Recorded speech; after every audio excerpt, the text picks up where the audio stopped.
The sound cut through the Seoul penthouse like breaking glass. Do-yoon's hand sliced through the air towards Susan's face, his fury at the spilled coffee boiling over. "You stupid, clumsy—" His words died mid-sentence. His palm never landed. Instead, it stopped dead against something immovable, Susan's wrist, locked in place like steel meeting stone. The guards standing behind him froze. Do-yoon's eyes widened as he stared at the woman he'd mocked for 6 months. Her posture had shifted. No more hunched shoulders, no more nervous fidgeting. The gray uniform she wore suddenly made sense. The thick black belt tied around her waist wasn't a fashion choice. Susan's voice came out steady, stripped of the stutter he'd grown used to. "We don't do that here, Mr. Lim." 6 months earlier, Susan Adams sat in a windowless briefing room, studying the photograph of an 8-year-old boy, Ji-hoon Lim, target of 3 rival syndicates, son of the most arrogant man in Seoul's underworld. The mission was simple: keep the boy alive until his 10th birthday. The challenge? His father, Lim Do-yoon, trusted no one, which meant Susan had to become someone he'd never suspect. Someone harmless, someone forgettable, someone stupid. She dyed her hair, practiced tripping over invisible obstacles, and rehearsed dropping dishes until it looked natural. When she walked into the Lim estate for her nanny interview, she fumbled her resume, stammered through her qualifications, and accidentally knocked over a vase. Do-yoon hired her on the spot. "At least she's too dumb to be a spy," he told his head of security. Now, back in the present moment, Do-yoon stumbled backward as Susan released his wrist. His tailored charcoal suit suddenly felt too tight. Behind him, his so-called elite guards, men who'd never questioned his authority, stood paralyzed. Ji-hoon, dressed in his school uniform, watched from the corner with wide eyes. Not scared, relieved. Before Do-yoon could speak, the elevator doors exploded open. 6 armed men in tactical gear stormed into the living room, weapons raised. The Snakehead clan had finally made their move. Susan stepped forward, placing herself between the assassins and the boy. Her gray uniform blurred as she moved. No hesitation, no fear, just lethal precision. "I know you're busy, and I don't take your time lightly. I spend hours crafting these stories so they hit deep. If you're still here, it means something already pulled you in. So before we go any further, just tap subscribe. It really helps more than you think." The room smelled like old coffee and cold metal. Susan sat at the end of the long table, hands flat on the scarred surface, the only pool of light a cone from the single lamp overhead. Everything else was swallowed in shadow. The projector hummed softly as a boy's face appeared on the wall. 8 years old, dark hair, solemn eyes that looked far older than they should. "Ji-hoon Lim," the man said across from her. His voice was smooth, but there was a crack of age at the edges. "Only child of Lim Do-yoon." Susan studied the picture. The kid's tie was crooked. Whoever had dressed him had been in a hurry. The expression, though, that was all him. Watchful, closed off, like he already understood that every adult in his life wanted something. "What's the threat level?" she asked. "Tier 1, the man replied. His face stayed hidden in shadow, but she'd already read his file. Retired syndicate head, the old king who'd stepped aside for a son he didn't respect. Ji-hoon, Lim's only child, turns 10 in 18 months. Until then, he is an open invitation to anyone who wants leverage over my son." "You're sure your son doesn't know you're hiring me?" Susan asked. A pause, like he didn't enjoy the next part. Do-yoon believes he can buy loyalty. He has guards, cameras, guns. What he does not have is humility, or the sense to understand that men who fear him will sell him the moment the money is better. The projector clicked to the next slide. The Lim penthouse, floor-to-ceiling glass, Seoul's skyline glittering beyond.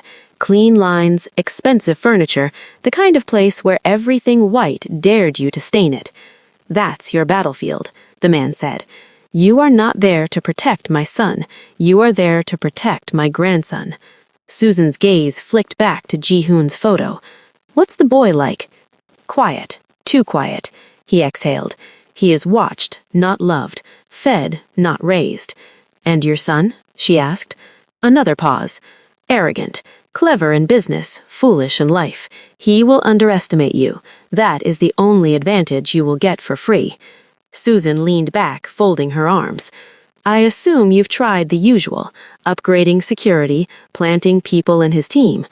I have tried everything that makes sense, so now I am trying something that doesn't. A nanny." The word hung in the air. Susan almost smiled. "You want me in the house, close to the boy, closer to the father, playing stupid so everyone relaxes around me." "You will be alive when this is over," he said quietly. "But if I must choose, I want the boy breathing more." She'd done bodyguard work, asset extractions, even undercover infiltration inside rival gangs. But this was different. This was a child who didn't get to choose the target painted on his back. She looked at his face again. That crooked tie bothered her more than the list of syndicates. "What's the end condition?" she asked. "His 10th birthday," the old man said. "I don't care if my son is still in power, in prison, or in a grave. The boy must be alive to blow out those candles." Silence settled in. Susan weighed the risks, the angles, the cost of 18 months in hostile territory, under the roof of a man who would despise her on sight. "I'll need full authority on-site decisions. If I have to choose between his pride and the kid's safety, I won't hesitate." "He will," the old man replied, "but that is why I am paying you." He slid a folder across the table. Inside, forged credentials, nanny agency paperwork, a fabricated history that turned her into Susan Adams, mid-level caregiver with a spotty record. There were also photos of uniforms, gray, clean-cut, neutral enough to blend into the background. "There's one more thing," the old man said. "If my son suspects you're more than you appear, he will remove you, politely if he likes you, permanently if he doesn't." "So I make sure he doesn't," she said. "Exactly." Susan closed the folder. "All right, I'll play the idiot." His chair creaked as he stood. "No, you will play the truth he refuses to see. He believes people who look small are harmless. Prove him wrong, just not too soon." When she left the building, dawn was smearing gray across the sky. On the back seat of the car, she set the folder beside her and pulled down the vanity mirror. Her reflection stared back. Tight curls, lean muscles, fighter's posture, eyes that hadn't fully slept in weeks. None of that would work for this job. At the safe house, she stood in front of the bathroom sink with a box of dark dye. Her hair had always been more practical than decorative, but now it became part of the costume. She pulled it back into a low bun, not sleek like the women Do-yoon usually preferred, but neat in a way that suggested someone used to tying her own apron strings. Next came posture. She stood in the living room, bare feet planted, and deliberately rolled her shoulders forward, let her spine curve. She practiced looking slightly off balance, like every step might be a half-second away from a stumble. The transformation irritated every instinct she had. "Again," she muttered to herself, taking a few steps and then hitching her foot on an invisible edge of carpet. She caught herself at the last second, letting the movement look messy instead of controlled. Then she set out a row of cheap plates on the counter and timed herself carrying them across the room, accidentally bumping one into a chair so it clattered to the floor. The sound of shattering ceramic rattled the air. She cleaned it up, set more plates, did it again. By the third repetition, the breaking didn't bother her. By the 10th, she had perfected the right mix of clumsy and harmless, never enough to look deliberate, always enough to be annoying. Finally, she pulled on the mock-up of the uniform, gray wrap top, matching trousers, simple, utilitarian. At a glance, she looked like a nanny or a live-in housekeeper, someone invisible, someone forgettable. Only the thick black belt at her waist told a different story. She stared at it, fingers resting on the knot. The old man had told her she could leave it off, blend more, hide deeper, but the belt grounded her. It was her line in the sand. He wants someone who looks small, she thought. Fine, I'll let him think I am, but I know exactly what I am tied into this cloth. She kept it on. By the time the agency car dropped her in front of the Lim Tower, Susan had spent hours rehearsing small failures, missing a step on a staircase, taking a beat too long to answer a question, letting her gaze flick nervously toward authority. The facade sat uncomfortably on her shoulders, but it sat. The building's lobby was glass and hush, marble gleaming beneath her borrowed shoes. 2 guards flanked the private elevator, dressed in black suits, eyes sweeping over her with the bored assessment of men who had seen 100 applicants. "Name?" one of them asked. Susan Adams," she said, letting the stutter snag the first syllable. "From Sunlight Care Agency, for the nanny position." The guard checked a tablet, then nodded. "Top floor." The elevator ride was all mirrored walls and soft jazz. Susan watched her reflection, shoulders rounded, hands gripping her folder too tightly. The doors slid open to silence. The Lim penthouse was even more intimidating in person. Floor-to-ceiling windows framed the Seoul skyline, neon and glass rising like another galaxy outside. The furniture was all clean lines and pale upholstery, the kind of place where mistakes were not allowed. A woman in a black pencil skirt and high heels waited near the entrance. "Miss Adams," she said briskly, "I'm Miss Han, Chief of Staff. Follow me." Miss Han's heels clicked across polished wood. Susan trailed behind, deliberately letting her steps fall slightly out of rhythm. As they entered the main living space, Susan saw him.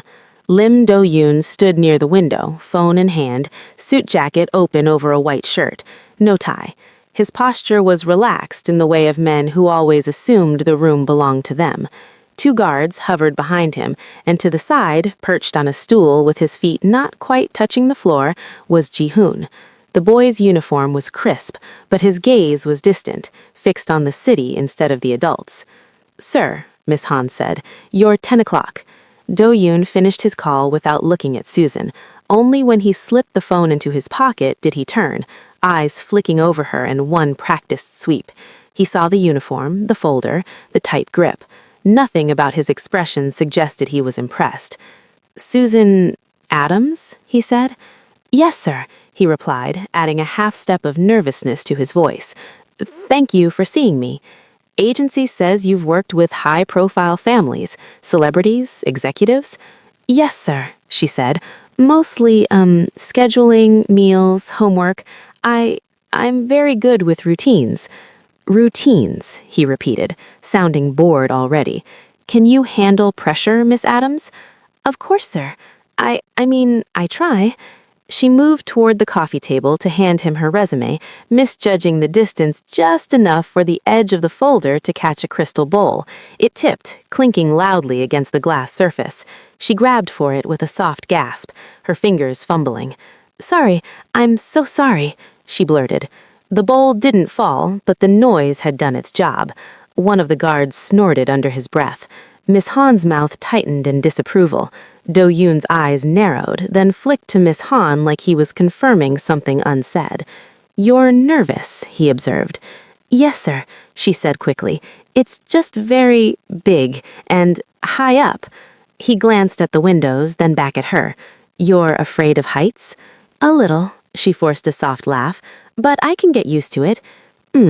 He took the resume from her hand, barely glancing at it. "Why did your last family let you go?" Susan shifted her weight, looking down at her hands. "The mother, she said I was too strict with screen time. The children didn't like it. I tried to follow her rules, but I may have been too firm." Ji-hoon's gaze slid toward her just for a second.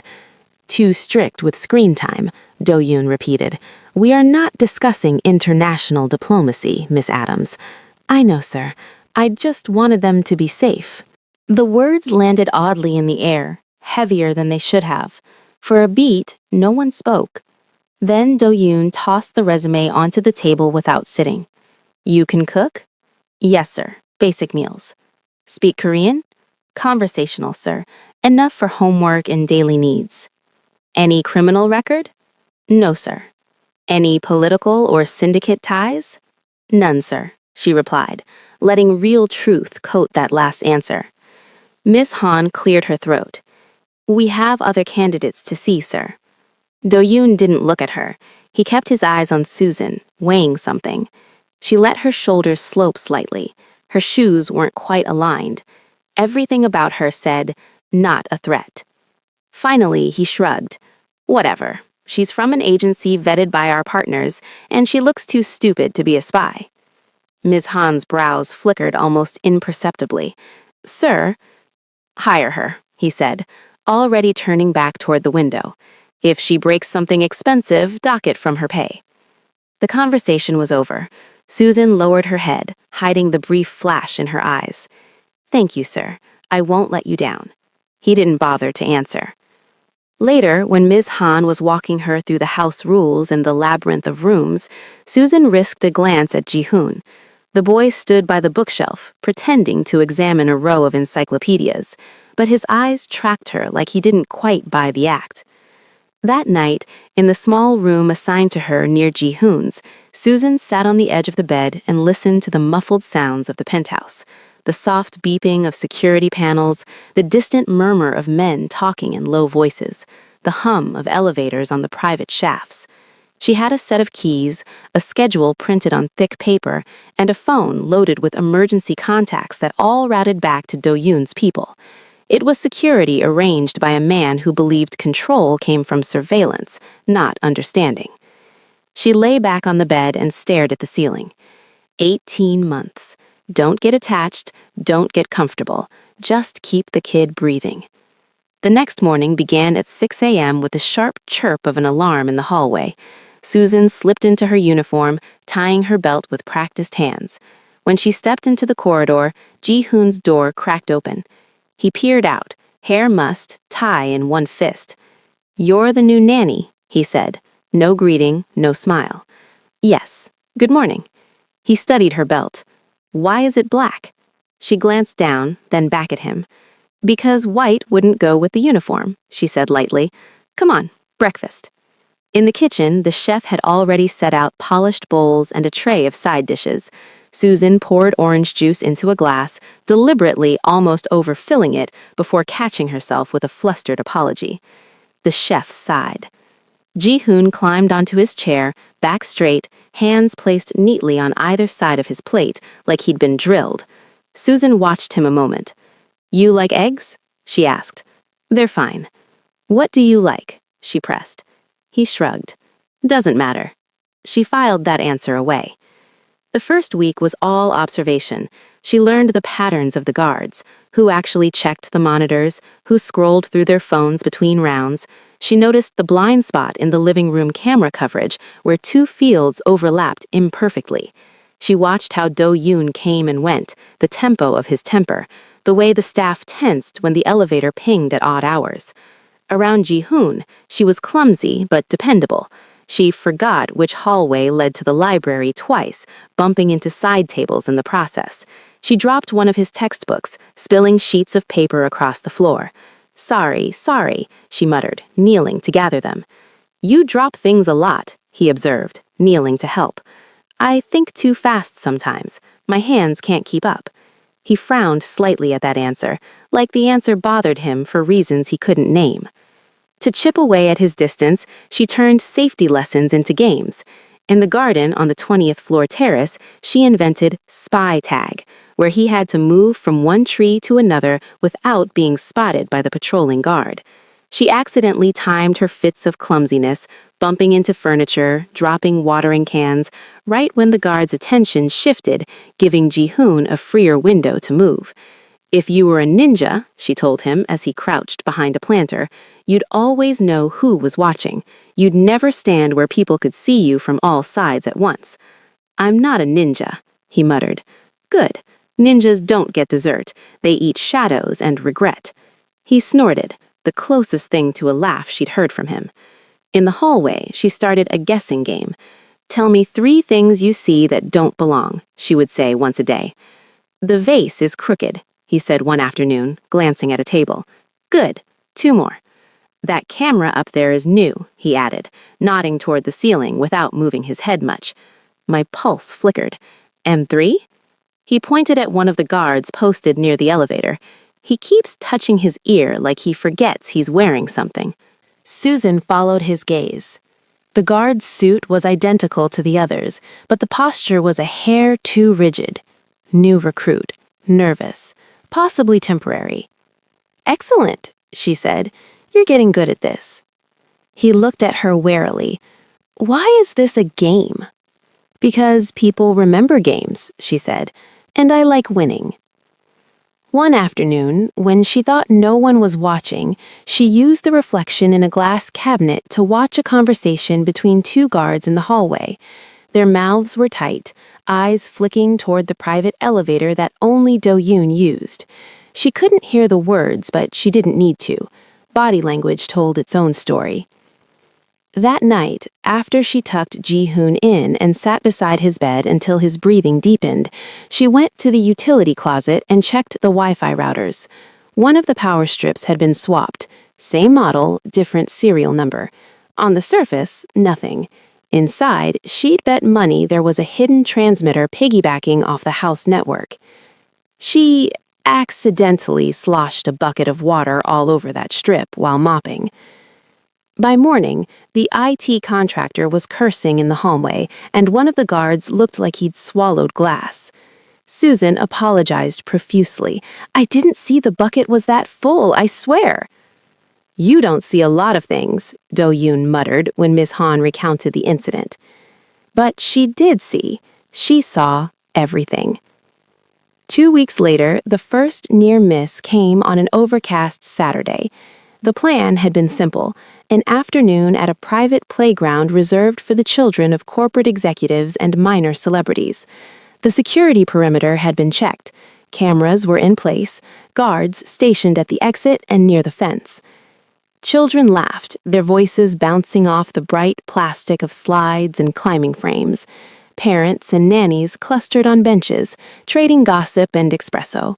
On paper, it was safe. On paper. Susan sat at a picnic table, a lidded cup of coffee in one hand, watching Ji-hoon make his way across the jungle gym. He moved differently than the other kids, careful, precise, like a child learning choreography instead of playing. No one pushed him, no one called his name. She didn't like that. Her attention snagged on a man near the gate. Late 30s, wearing an anonymous baseball cap and a hoodie that didn't quite match the rest of the polished crowd. He stood a little too still. His eyes didn't drift over the playground with the lazy warmth of a parent. They tracked specific points: entrances, exits, the path from the slide to the parking lot. Susan took a slow sip of her coffee, angling herself better. One of the limb guards stood 10 meters away, chatting with a mother whose designer bag screamed old money. He laughed at something she said, shoulders relaxed. The man in the cap moved.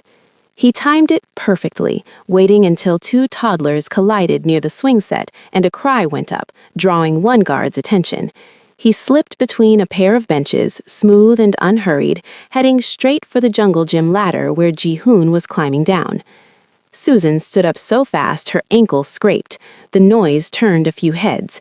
She let her ankle twist on the grass, stumbling. "Whoa!" she yelped. Her coffee cup flew from her hand, arcing through the air. The lid popped off mid-flight, sending a fan of scalding liquid toward the man in the cap. He saw it too late. The coffee splashed across his chest and face. He jerked back, one hand flying to his eyes. "I'm so sorry," Susan cried, rushing forward like panic had overridden sense. "I'm so sorry. I tripped." Behind her, the guard finally turned. He took in the scene, the man cursing, Susan flailing, Ji-hoon frozen halfway down the ladder, and his training snapped back online.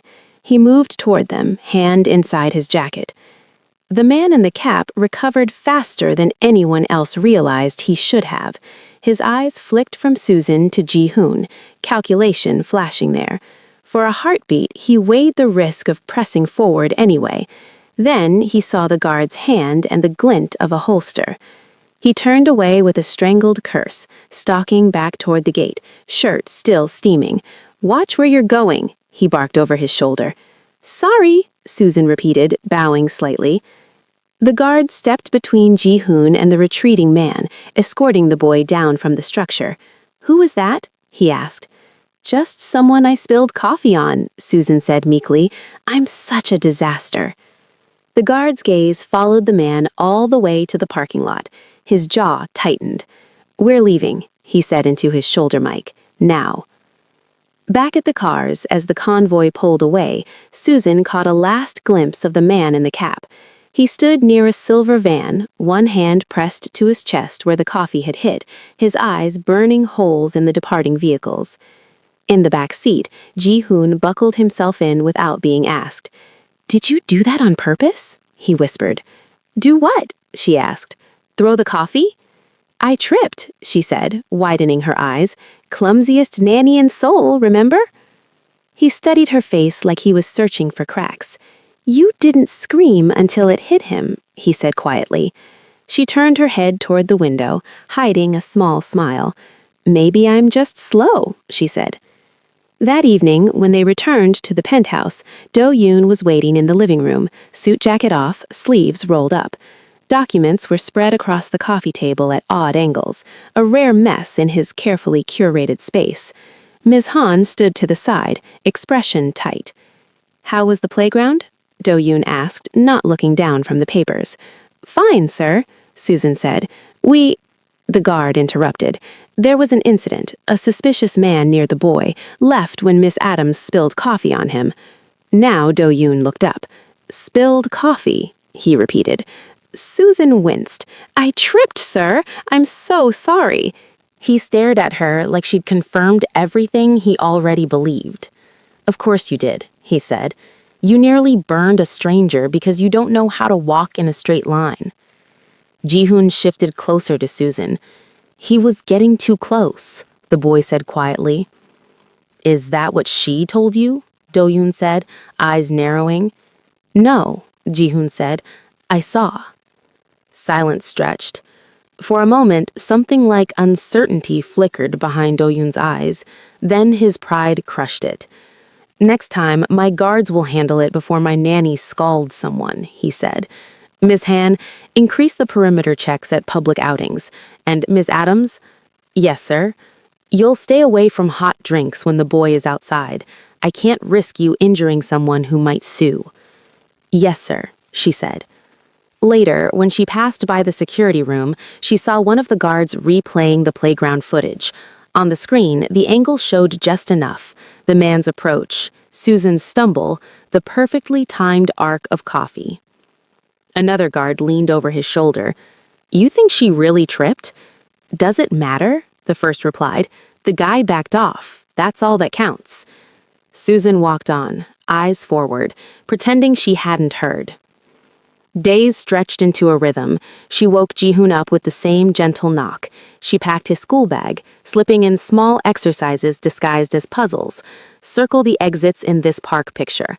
Draw a line from the boy to the safest hiding spot.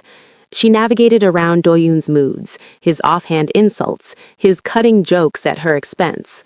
Once, she forgot to latch the balcony door properly. A draft blew open the curtain just as one of the newer guards walked by, revealing a tiny black device glued to the underside of the railing. Who left this door open? He barked. Susan flinched theatrically. I'm so sorry, I must have... He snatched up the device, expression darkening. Get IT up here now, he snapped into his radio. Later that night, he muttered to a colleague that the bug had been aimed straight at the living room seating area. Someone had wanted to listen to conversations they weren't invited to. Someone inside had helped them. Susan listened from around the corner, face blank. A pattern was emerging. New faces in the guard rotation, replaced equipment, convenient gaps. It didn't take a genius to see that the enemy didn't need to storm the gates. They were already holding the keys. And every time she tried to nudge the truth closer to daylight, she ran headfirst into the same wall, Lim Do-yoon's certainty that he was the smartest man in the room. One evening, when Ji-hoon was in his room building a model spaceship, Susan approached Ms. Han in the kitchen. The chief of staff was reviewing invoices, glasses perched on the bridge of her nose. Miss Han, she began, twisting her fingers like she was nervous, I noticed that some of the new guards don't, follow the same routines as the others. Miss Han didn't look up. We rotate shifts to prevent predictability. I know, Today, Mr. Kang left his post near the private elevator for almost 5 minutes, and last week, the door attack sensor on the service entrance was offline for a while. It could be nothing, but...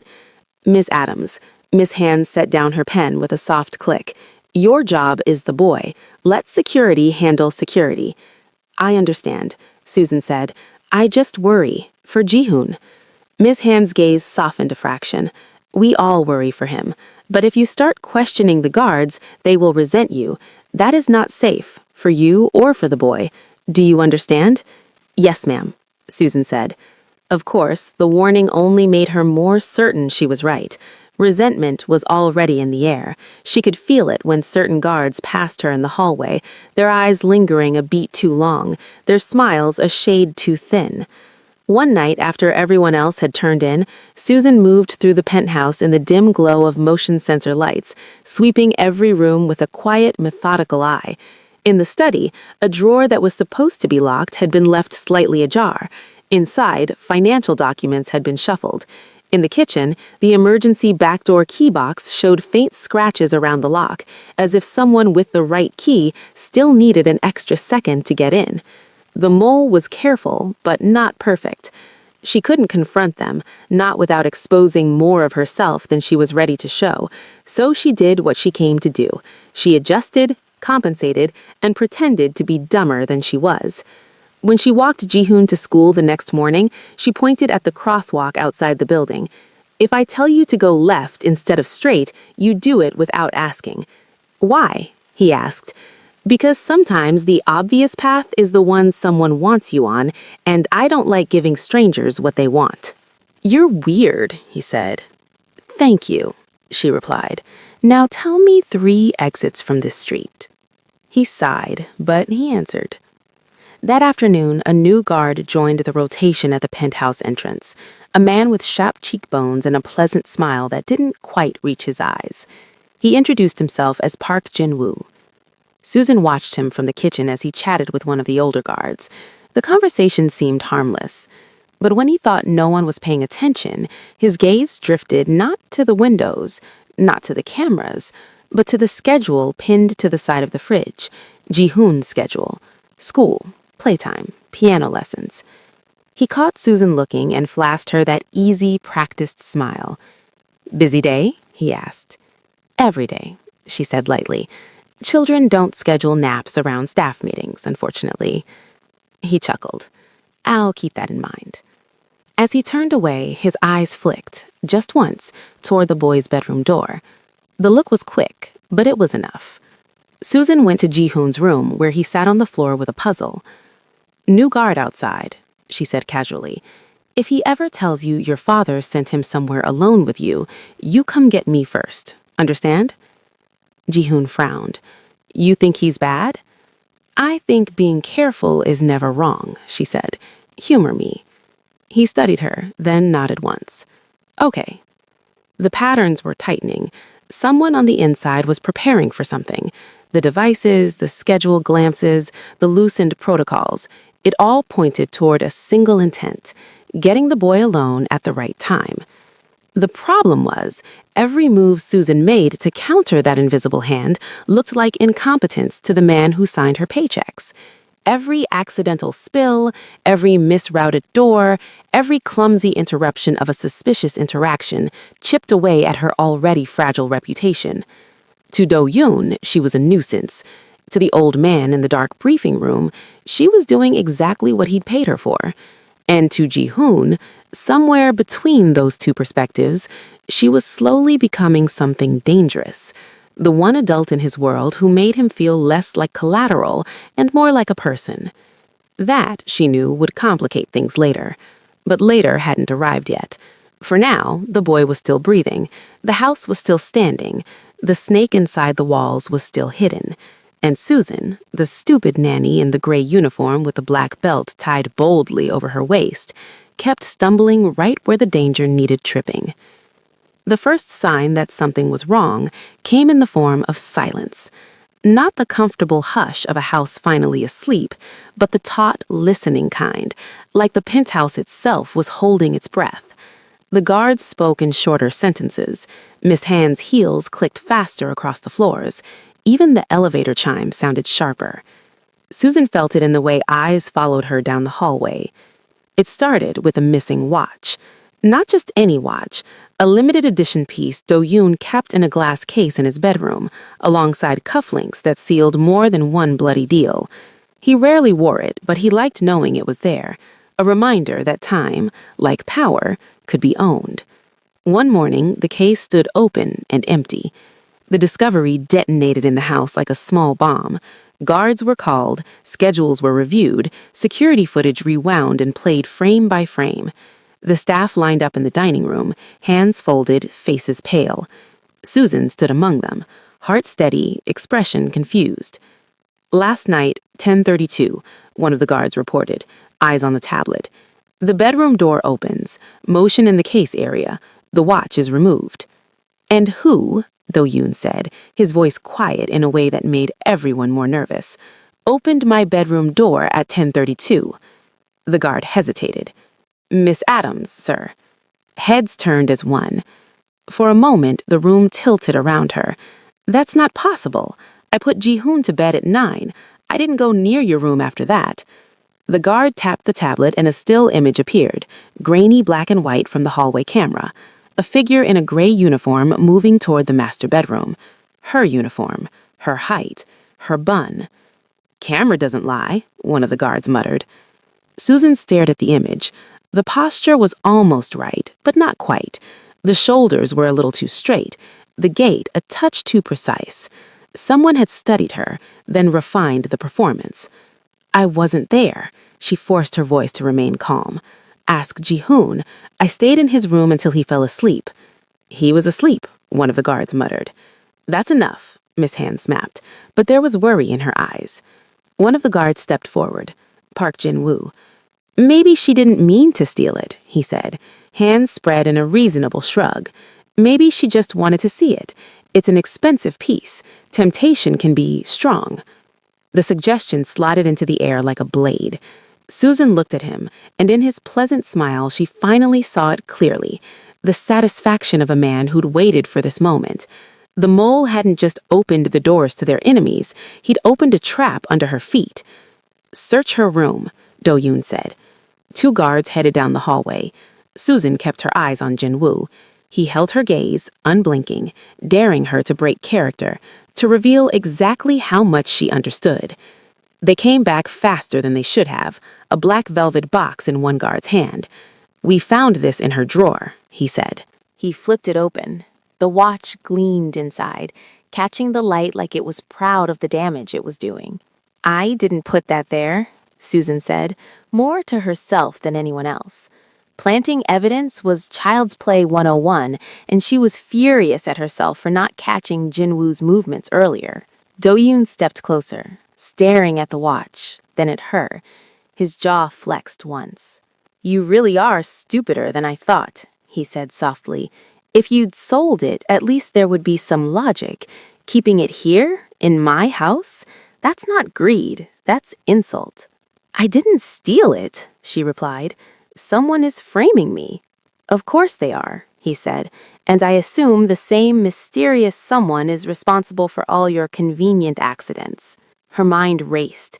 If she pushed too hard, she'd look desperate. If she stayed passive, she'd be crushed quietly. Either way, the mole achieved his goal. Remove the one person actually protecting the boy. Check the footage again, she said, forcing her shoulders to sag, not square. Zoom in on the posture, the walk. It's close, but it's not me. Ask Ji-hoon. He knows how I move. We're done here, he cut in. Miss Han, draft termination paperwork, effective immediately. Ji-hoon, who had been watching from the doorway, stepped into the room, small hands balled into fists. She wouldn't steal from you, he said. His voice trembled, but he didn't back down.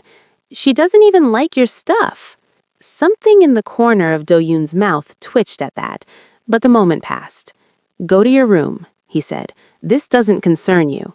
It concerns me if you get rid of the only person who actually watches, the boy snapped. A hush fell. Even Susan stared at him. Ji-hoon, she said gently, It's okay. No, it's not, he said. You're lying, he told his father. You don't believe she took it. You just don't like being wrong. Color flared in Do-yoon's cheeks, quickly iced over by anger. Enough, he said. Park, take Miss Adams to her room and make sure she packs. She'll be escorted out in an hour. Jin-woo stepped forward, too eager. Yes, sir. Susan's instincts screamed. They didn't want her gone. They wanted her isolated. There was a difference. She forced her shoulders to slump. I'll pack, she said quietly. No trouble. On the way down the hallway, Jin-woo walked half a step behind her, his voice low. You got a good run. Most people last 3 months. You made it 6. Guess I'm just stubborn, she replied. He laughed softly. Not stubborn, lucky, but luck runs out. In her room, he leaned against the doorframe, watching as she pulled her small suitcase from under the bed. Don't worry, he said lightly. The boy will be fine. We have new arrangements in place. That so? She asked, folding clothes with mechanical care. Less clumsy, more professional. The hair on the back of her neck prickled. Professional in this context meant lethal. When he finally left, after reminding her that 2 guards would arrive in an hour to escort her out, she sat on the edge of the bed and counted her breaths. There were only a few moves left on the board, and all of them were risky. In the end, the choice was simple. She wasn't here to protect her reputation. She was here to protect the boy. The house grew quieter as the hour crawled past. She slipped off her shoes, feeling the floor under her bare feet, grounding herself. The black belt around her waist felt heavier than usual, like it understood what was coming. When the knock finally came, it wasn't polite. Miss Adams? A guard's voice. Not Jin-woo, one of the others. Time to go. She opened the door to find 2 of them there. One held a clipboard, the other kept his hand near his sidearm a little too obviously, trying to sound threatening. Jin-woo was nowhere in sight. Sir wants you out before dinner, clipboard said. Sign here. She glanced at the document he held out, didn't bother reading it. You'll get your keys back at the lobby, she said, handing over the ring with an exaggerated sigh. I'm not that attached to this place. They flanked her as she walked down the hallway toward the main living area. The air felt charged, like a storm about to break. She noticed small details, the way one guard's radio had its earpiece unplugged, the absence of 2 faces that should have been at their usual posts. Someone was moving pieces into position. The living room waited at the end of the hallway, all glass and city lights. Do-yoon stood near the sofa, documents still spread across the coffee table, but he wasn't reading them. He was watching the elevator, jaw set. Miss Han hovered nearby, clutching a folder so tightly her knuckles had gone white. Ji-hoon stood half-hidden behind an armchair. When he saw Susan, he took a step forward, then stopped at his father's sharp glance. This doesn't require an audience, but since we all seem invested in the help these days, I'll keep it brief. He stepped toward her, the distance between them closing like a vice. The guards straightened. The city glowed behind him, a glittering backdrop to an ugly scene. You embarrassed me, he said quietly. You made my son question my judgment in my own house. You interfered with my security, and now, apparently, you think you can steal from me and hide it with a sad face. I didn't steal from you. You know that. What I know is that people only show you who you are when there's something to gain. He took another step, close enough now that she could see the faint exhaustion under his eyes, the stress lines carved into his forehead, the failing merger, the syndicate pressure, the constant need to project control. It all simmered there, looking for a place to explode. Unfortunately, that place was her. You think because my father sent you, you're special, he said. You're not. You're staff, replaceable. And before you go, I'm going to make sure everyone here understands what happens when someone forgets their place.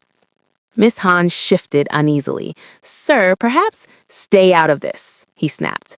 He turned back to Susan. You like to play weak, don't you? He said. The stutter, the spills, the doe eyes. Let me show you what weakness gets you. His hand rose. The motion was smooth, practiced in a way that made her stomach knot. This wasn't the first time he'd used that gesture to end an argument. Maybe not on staff, not where cameras could see, but power didn't have to be visible to be real. Ji-hyun made a small sound, somewhere between a gasp and a plea. Time slowed. The easy thing would have been to take the hit, let him have his performance, collect the bruise and the severance, and walk away. But there was a boy watching, there were guards watching, and there was a line she'd drawn the day she tied that belt around her waist. His palm came toward her face, fingers spread. She moved. Her arms shot up, faster than anyone in the room had ever seen her move. Her hand clamped around his wrist, stopping the strike inches from her cheek. The impact sent a dull shock through her bones, but she stood her ground, feet rooted, shoulders squared. The room snapped into silence. For a heartbeat, no one breathed. His eyes widened as he realized his hand wasn't moving. He tried to yank it back, twisting his wrist. It didn't budge. The guards saw it, the coiled strength in her stance, the deceptive stillness in her shoulders, the economy of motion. Not clumsy, not weak, controlled. Deadly. Her voice, when she spoke, held none of the stutter he'd grown used to. It was steady, cold, edged with a steel she hadn't bothered hiding anymore. I am not your punching bag, sir. The title fell from her mouth like an insult. Across the room, Ji-hyun stared, wide-eyed. Miss Han's lips parted, but no sound came out. One of the guards took an involuntary step back, like the air around Susan had become dangerous. I put up with your insults because your son needed someone to stand between him and the people who actually want him dead. I played the fool so your enemies would lower their guard. I let you believe you were the smartest man in the room because your pride was more fragile than your security system. His face flushed crimson. Let go, he hissed. She released him, not obeying, but choosing. His arm dropped and he stumbled back a step, more from shock than force. For the first time since she'd met him, Lim Do-yoon did not look in control. He looked small in his own penthouse. What are you? He whispered. Susan Adams, your father's insurance policy, and the only reason your son is still alive. He opened his mouth, maybe to deny it, maybe to drag his pride back from the edge, when the elevator chimed. Not the soft arrival of a single car. All of them. 3 separate chimes rang in quick succession. Every head turned. The guards near the hallway instinctively moved toward the sound. Susan's muscles tightened. The hair on her arms prickled. Who's on rotation? She snapped. Park, one guard replied automatically, then froze. He went downstairs 10 minutes ago, said there was a delivery. Cold slid down his spine. The elevator doors slid open. Men in dark tactical gear poured out, faces obscured by masks, weapons drawn with professional ease. They moved in formation, fanning out, boots thudding against the polished floor. A snake tattoo curled around the neck of the lead man, just visible above his collar. Snakehead. Jin-woo stepped out behind them. No mask, no pretense now. He smiled, all pleasant edges gone, replaced with something shark-like. Lim Do-yoon, he called, voice echoing off the glass. Your father's security has expired. Chaos erupted. Guards scrambled for weapons. Miss Han ducked behind the sofa, dragging a stunned Ji-hyun with her. Do-yoon reached for his phone, cursing. Susan didn't move toward cover. She moved forward. Down, she barked, shoving Do-yoon toward the nearest sofa. He hit the cushions with a grunt, more from surprise than impact. For once, he listened. The first bullet shattered a vase, sending shards spraying across the floor. The second buried itself in a wall panel. The snakehead men weren't aiming to intimidate. They were adjusting, dialing in. Susan stepped into the line of fire. One of the attackers swung his weapon toward her. Before he could squeeze the trigger, she closed the distance, using the coffee table as a springboard. Her foot slammed into his chest, knocking him backward into another man. Both went down in a tangle of limbs and curses. The room erupted into full combat. Glass exploded, furniture splintered. The pristine, curated beauty of the pet house tore apart under the weight of violence. Susan moved through it like she'd been born in chaos. She caught one man's wrist as he swung a knife, twisting hard until bone cracked. The blade clattered to the floor. She kicked it under the sofa without looking. Another attacker lunged with a baton, military grade, heavy enough to break ribs. She ducked under his arm, grabbed his collar, and used his own momentum to send him crashing through a glass coffee table. Behind her, a guard fired, dropping one of the intruders. Another guard went down with a grunt, leg buckling. Susan grabbed his fallen pistol with a smooth scoop, pivoting as a snakehead man raised his gun. She didn't shoot to kill. She shot his hand. The weapon flew from his grip as he screamed, clutching his ruined fingers. "Ji-hoon," she called, voice cutting through the chaos. "Eyes on me." He peeked over the back of the sofa, trembling. "Here." "Stay low. Count to 100. Don't stop," she ordered. He started counting, voice shaking but steady. 1, 2, 3. Jin-woo threaded through the battlefield, calm in the storm, gun leveled at Do-yoon's sofa. "You should have let us take the boy quietly," he said over the noise. "Now this will be messy." Susan stepped between him and the target, pistol trained on his chest. "Funny," she said. "I was about to say the same thing." He smiled. "You're good, I'll give you that. Better than the usual muscle, but you're outnumbered." She tilted her head. "You sure about that?" The snakehead men were struggling to regroup. 2 were down, a third leaned against a column, clutching a bleeding shoulder. The remaining guards, now fully engaged, had shaken off their earlier complacency. They moved with practiced coordination, covering angles Susan left open and trusting her to do the same. The odds were still bad, but not impossible. Jin-woo's gaze flicked to Ji-hoon's hiding spot, then to the shattered remnants of the watch case glinting on the floor. "He's worth more alive," he mused, "but if I have to bring you both in body bags..." He shifted his aim, just a fraction, toward the boy. Susan fired. The bullet caught him in the shoulder, spinning him backward. His gun discharged harmlessly into the ceiling as he crashed against the glass railing, face contorted in pain and disbelief. "You," he gasped. "Never touch what you can't protect." Another attacker charged from her blind side. She sensed the movement in the reflection of the window, the blur of motion, the raised weapon. She dropped to one knee as the man swung, his baton whistling through the air where her head had been.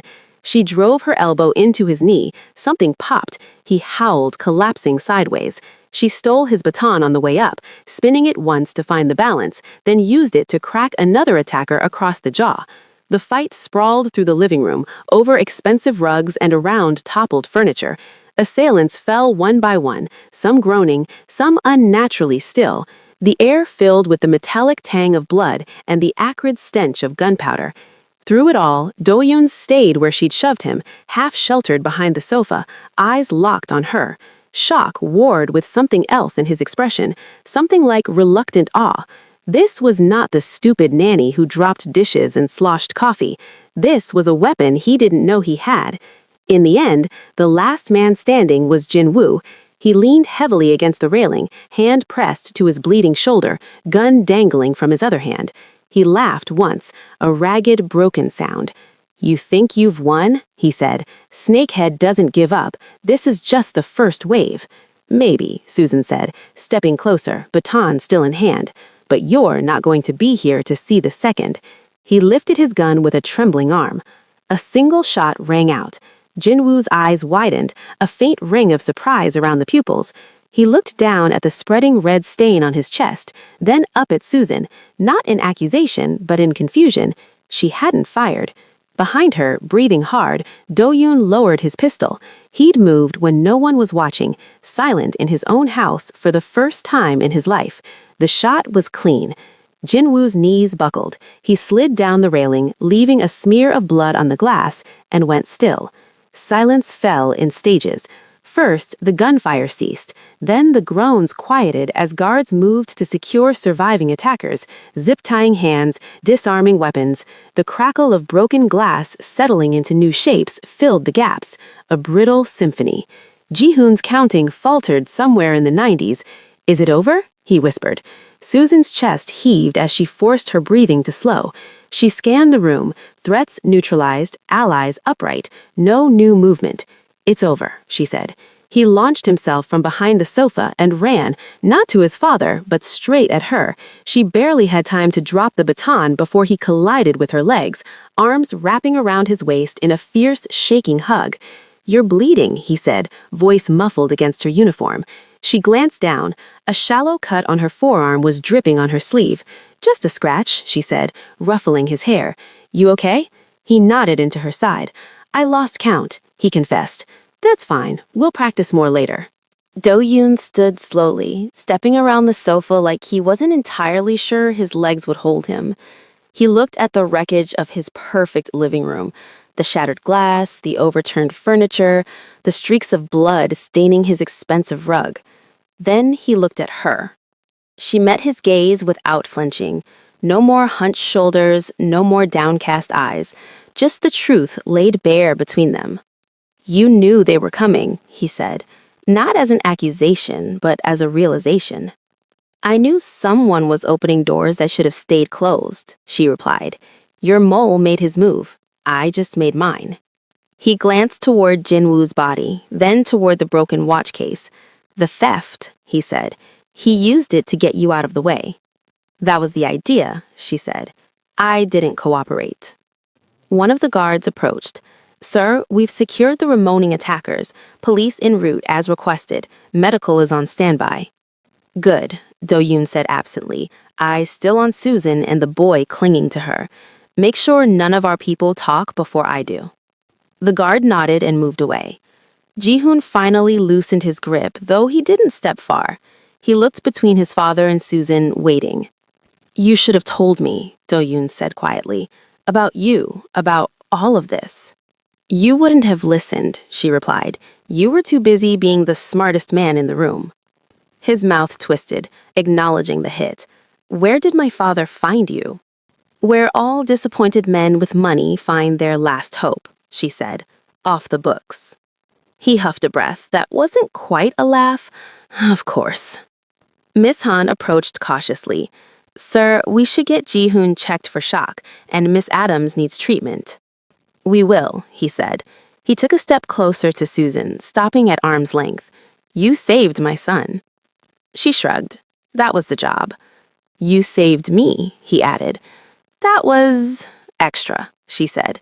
For the first time since she'd met him, he looked almost uncertain. "And I tried to hit you." She held his gaze. "Yes, you did." The weight of that truth hung between them, heavier than the smell of gunpowder. He inhaled slowly, then exhaled. "Get her patched up," he said to Miss Han, "and double her rate." Susan shook her head. "I'm not staying." Ji-hoon's head snapped up. "What?" "You don't need a nanny anymore," she said gently. "You need a family that tells you the truth. That's not my role." Ji-hoon's face crumpled. "But you can't just leave, not after—" "Hey," she said, crouching so they were eye to eye. "You know how to count exits now. You know how to read a room. You know when someone's lying. You're safer than you realize." He blinked rapidly. "I don't care about safe. I care about you." Her throat tightened. This, she known, would be the hardest part. Attachment makes you hesitate, and hesitation gets people hurt. I've already hesitated too much. She brushed a thumb under his eye. "You're going to be okay, Ji-hoon. You're not alone anymore." He glanced at his father, then back. "You trust him now?" She considered the man standing a few feet away, gun still in hand, suit splattered with other people's blood. "No," she said honestly, "but I trust that he's seen what losing you almost looks like. That changes a man." Do-yoon's jaw tightened, but he didn't argue. Later, after the medics had bandaged her arm and the police had taken statements that left out more truths than they included, Susan found herself in her small room again. The suitcase still sat half-packed on the bed, clothes folded with the precision of someone who'd expected to leave in disgrace, not in reluctant respect. She added a few more things, her toothbrush, the cheap hair tie from the bathroom, then closed the suitcase with a quiet click. She untied her black belt, smoothing it once, fingers lingering on the fabric. The mission was complete. The boy was alive. The snakehead threat, at least for now, had been cut off at the head. She could walk away. She should walk away. A knock sounded, on the door. "Come in," she said. It opened to reveal Do-yoon. No entourage, no guards, just him leaning in the doorway like he wasn't quite sure how to be small enough to fit in the room. "You're really leaving," he said. "That was the deal," she replied. "Keep your son alive long enough to blow out 10 candles. You still have a few months, but after tonight, any syndicate with a brain will think twice before coming at you direct." He stepped inside, closing the door behind him. The room suddenly felt even smaller, the air thick with things unsaid. "I was wrong about you," he said. "About a lot of things," she said. He nodded once.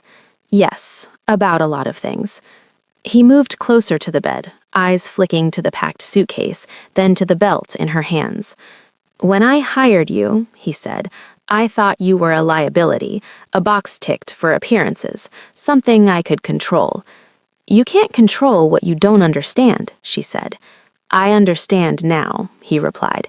"You're not staff, you're something else."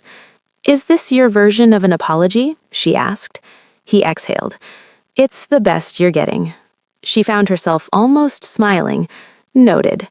He hesitated, then extended his hand. Not with a paycheck, not with a dismissal, just a handshake. "I don't want you to stay as a nanny," he said. "That would be an insult. I want you to stay as something closer to what you are. Head of security, my son's protector, my partner in this one thing at least." She looked at his hand. It wasn't an easy offer. It meant more violence, more long nights, more arguments with a man whose pride still hadn't fully healed. It meant staying in a house that had nearly broken her patience and tested every boundary she had. But it also meant this: she would not have to hide anymore. No more pretending to be less than she was. No more stumbling on purpose. She thought of Ji-hoon counting under his breath as bullets flew, trusting her voice above all others. She thought of the old man in the dark briefing room, betting his grandson's life on a stranger. She thought of the terrified faces of the guards when she'd blocked that slap, and the way that terror had turned to relief when she'd stepped into the fight. Protection, she'd learned, wasn't just muscle, it was honesty. She shifted the belt to her left hand and clasped his with her right. "Partners," she said. His grip was firm, no hesitation. "Partners," he agreed. "But," she added, tightening her hand around his for a second, "if you ever try to hit anyone in this house again, including yourself, I will put you on the floor faster than any syndicate can." He almost smiled. Duly noted. When their hands parted, she felt the balance in the room tilt. Subtle but real. The power dynamic had changed. Not equal, not yet, but closer. She set the suitcase back under the bed. Later that night, she stood in the living room, staring out at Seoul's bruised skyline. The glass had been temporarily replaced, the worst of the mess cleaned, but here and there, small scars remained, scratches on the floor, a crack in the base of a column, a faint bloodstain they'd missed near the edge of the rug. Ji-hoon patted in on quiet feet, pajamas a size too big. "You're not leaving," he said. "Not tonight," I replied. "Good." He came to stand beside her, looking out at the city. "Does this mean I have to listen to you more?" "Absolutely," I said. He thought about that, then nodded. "Okay." They stood in silence for a while, watching the lights flicker in the buildings across the river. "You're going to teach me more games, right?" he asked. "Not games," I said. "Skills. How to see danger coming, how to stand your ground when it's already here." "Like you did with my dad," he said. "Exactly like that. Minus the slap attempt, hopefully." He snorted, then sobered. "I was scared," he admitted, when they came. "So was I said. "You didn't look scared." "That's the trick," I said. "Feel it, accept it, then move anyway." He leaned against her side. She rested a hand on his head. Outside, the city kept spinning. Deals struck, threats whispered, alliances forged and broken. Inside, the Lim penthouse no longer felt like a glass cage waiting to shatter. It felt like a fortress that finally understood what fortresses were for. Susan took a slow breath, grounding herself in the weight of the belt at her waist, the warmth of the boy at her side, and the knowledge that the man in the next room had for once chosen to listen instead of command. There would be more enemies, more tests, more nights where the line between safety and disaster stretched thin. But she was done hiding. She was done stumbling. She was exactly where she needed to be.